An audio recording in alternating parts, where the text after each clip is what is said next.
इसके कैरेक्टरिस्टिक्स को देखेंगे। Characteristics of global knowledge. सबसे पहली जो विशेषता है वो यह है कि यह जो नॉलेज है वो स्थानीय सीमा से बाहर किसी क्षेत्र विशेष से प्राप्त ज्ञान होता है। अर्थात जहाँ हम रहते हैं उसके लोकल जो नॉलेज है उससे बाहर का जो भी ज्ञान होता है वह इसके अंतर्गत आता है। जैसे हम जिस देश में, जिस शहर में, जिस जगह हम रह रहे हैं उसके बाहर, जिस राज्य में हम रह रहे हैं उससे बाहर की जो भी जानकारी है वो सारी इसके अंतर्गत आ जाती है। चाहे देश हो चाहे विदेश, बाहर की जानकारी जितनी भी है वो सारी इसके अंतर्गत आती है।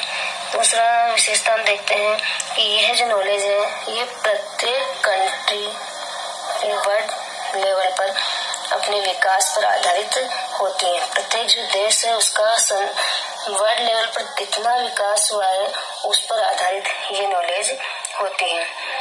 नेक्स्ट है, अर्थात जिस कंट्री का विकास ज्यादा हुआ है उसमें ये नॉलेज ज्यादा होगी। जैसे टेक्नोलॉजी जो है वर्तमान समय में विदेशों में टेक्नोलॉजी बहुत अधिक है, उसका विकास बहुत अधिक हुआ है तो वहाँ ये वैश्विक नॉलेज ज्यादा है।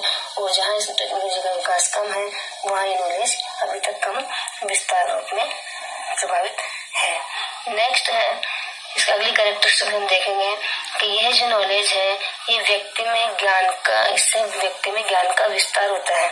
जब व्यक्ति ग्लोबल नॉलेज को ग्रहण करता है तो उसके ज्ञान में और अधिक वृद्धि होती है। नेक्स्ट है, यह जो नॉलेज है सभी को इक्वली समान रूप से प्राप्त होती है। जैसे कि टेक्निकल नॉलेज विदेश में है वही टेक्निकल नॉलेज आज हम हमारे छोटे से गांव में उस नॉलेज को हम प्राप्त कर रहे हैं। इंटरनेट के माध्यम से विभिन्न मोबाइल वगैरह जो है हमारे पास, लैपटॉप वगैरह होते हैं, उन सब के माध्यम से आज इस नॉलेज को हम प्राप्त कर रहे हैं। तो ये जो नॉलेज है वो ग्लोबल नॉलेज है।